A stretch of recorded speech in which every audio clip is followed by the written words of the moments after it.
Wear testers. What's going on, wear testers? This is Duke back with another performance review. This time with a shoe I'm not really sure what to call it. It's marketed as a runner, but it's really not a runner per se. It's a little different than most runners you see on the market today, and it's really kind of a comeback for a company that's been around for years and years, been out of the limelight for a little bit, unless you're a retro fan and you love those suede Clydes. And that shoe is the Puma evoKnit Ignite. Getting into the knitted upper game, a little bit behind the curve right now as far as the other companies have beaten them to it for the last couple of years, but it's a pretty dope looking shoe if I do say so myself. So sit back, get comfy, enjoy the review. Okay, just like always, we'll start with the traction. The traction pattern on here is built just basically on these blade patterns. The black part is called Everlast rubber. EverTrack rubber. EverTrack. It's kind of like the Adiwear that you see on the Adidas running shoes, Nike's XDR type of outsole that they have for basketball and for some of the road runners. Road runners, okay, laugh at that. But anyway, the black parts wear very, very slowly. I've had these for 2 months already, and I've worn them for everything. Weightlifting, running, even put them on the courts for a little bit for some basketball just warm-ups, and you'll find out why later for just warm-ups. But this traction pattern sticks to everything. It's great rubber. The white part here is basically the same thing. It's a little bit softer. It's a mix of this white Ignite foam we'll get into in the cushioning and the black EverTrack. It's not quite as hard, which makes it a little bit more flexible, but for everyday use, this rubber cannot be beat. It's really good, really grippy, really durable, no complaints of traction whatsoever. Okay, now moving up from traction into the midsole, we'll get into the cushioning, and the cushioning is Ignite foam. It's a new foam that Puma put out. I believe it started about 1.5 years ago, maybe 2 years ago, and it's just like everybody else. They've got a proprietary cushioning foam system right now. You've got Boost, you got Micro G, you got Charge, you got Lunar. Every company has some kind of foam they're using, and this falls right in the category of charged. It's not exactly responsive. It absorbs impact very well, distributes it very well across the midsole, so you don't get any hot spots, your foot hurting from any impact spots on the bottom. However, it just has no feedback. It has no energy return that you feel like you do when you're in a Micro G shoe or in a Boost shoe or a Zoom Air shoe. It's just you hit and it's dead. It goes nowhere. So if you're looking for that responsive feeling, you might want to keep looking. If you're looking for something that just absorbs impact very well, then it's maybe up your alley. One thing to note is the way these crash pads in the heel. These are designed to crash and deflect the energy back out. I didn't feel it. All I felt was just a sinking feeling when you hit the ground. Okay, now we get into materials, and like I said, Puma's a couple of years behind as far as the Flyknit Prime Knit knitted upper, so that's good on 2 points. Number one, they're behind, so they've got a little catching up to do, so they're going to make their first effort very good and come out of the box strong, which they did. If you get this in hand, you'll feel it. It's very good upper, very good knit. The second thing is they've been able to watch the other companies make mistakes and hopefully learn from those mistakes without spending the research money on their end that you would if you were the one that bring this to market first. The materials on this upper are very stretchy, they're very comfortable, they're very soft.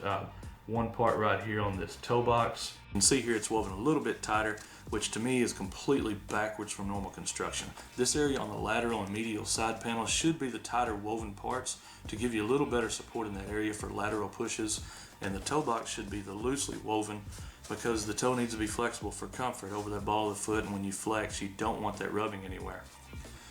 You do have a glued section under the little horseshoe right here. Doesn't really affect the comfort because if your foot's hitting that glued section, you bought the wrong size and you're in trouble anyway. Going into the rest of the upper, this collar is the knit. It's the evoKnit, but it is elastic enough to get even the widest foot in there. No problems there, no chafing, no hot spots whatsoever. You've got your fuse areas right here over the laces, just for a little extra durability. A little fuse here on the toe if you need it, and supposedly some support pieces here, a fuse for a little better lateral support. This shoe needs all the help it can get in that department, but we'll cover that shortly in the support section. Now we'll go from materials into fit. And at first when I tried the shoe on, it really felt about 2 sizes too big. And for one reason, that is the knit is just so stretchy that the shoe almost has a sloppy type of feel to it. It really is like a sock. It stretches that much. Once I tried it on and got it laced up to where it should be, I realized I had just the right amount of space, about a 1/4 inch between the end of my big toe and the end of the toe box, which is exactly what I like. Any runner that knows out there, once you run a few miles, your foot's going to expand and you need the extra room if you can get it. Some of these mesh shoes, the knit shoes, you may not need as much because the knit, will stretch with your foot. However, I still like that little extra in there if it's not too much volume to make the shoe slide. Okay, leaving fit and getting into support. Due to the kind of sloppy fit, it really takes down the support factor. The median lateral panels not having any kind of extra structure here just allows your foot to roll completely over the footbed if you hit anything uneven on the pavement. I myself like to run on paved roads in my neighborhood. There are potholes, there are drop-offs. If you hit those with this shoe and you tip just a little bit, you are going over. There's some fused areas here to try to keep that foot over the footbed. They're just too flimsy, they don't work. The heel strap counter thing, while it is very futuristic and cool looking, gives it a nice street attitude to this shoe, the heel counter is just too soft. It's not going to keep you up. If you hit anything with your heel, you're going over. Now the strap system would work if it had a little more of a solid heel counter, if it wrapped around a little more maybe, or it was a hard plastic counter, but then that takes away the comfort of the evoKnit. But if it's you got to give up one to get the other. If you want the comfort, you got to give up the heel cup. If you want the heel cup, you got to give up the comfort. So it's up to you which one you want. Now if you're looking for something with some stronger midfoot support, definitely look elsewhere. There is no midfoot structure here at all. Most runners now are going away from that. They want a little more of a free run type of feel. However, I do like a little bit of structure in that midfoot to support that arch and the infamous injury, plantar fasciitis. If you've ever had it, you don't want it again. So again, if you're a very structured runner, very smooth, then you should be good with the shoe. If not, definitely look elsewhere. To wrap us up on the Puma evoKnit Ignite.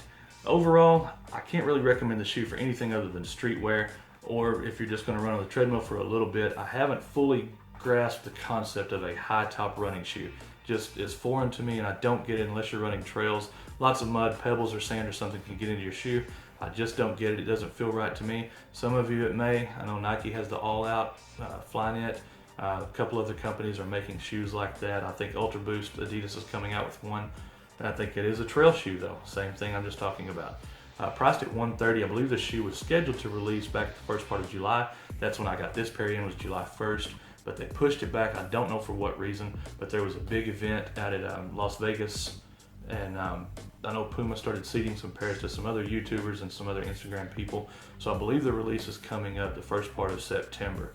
Again, great first effort on the materials. The evoKnit feels great on foot. I just wish the shoe had a little more lateral support here in the side panels, just to give you that extra security when you're doing something besides just kicking it in the street with these. I really like this heel clip. Again, great idea. I hope they can make this work in a different way and get this knit on some different shoes. Again, priced at $130. It's up to you. If you're an extreme Puma head, yeah, check these out, because I mean, be honest, they look cool as hell on foot.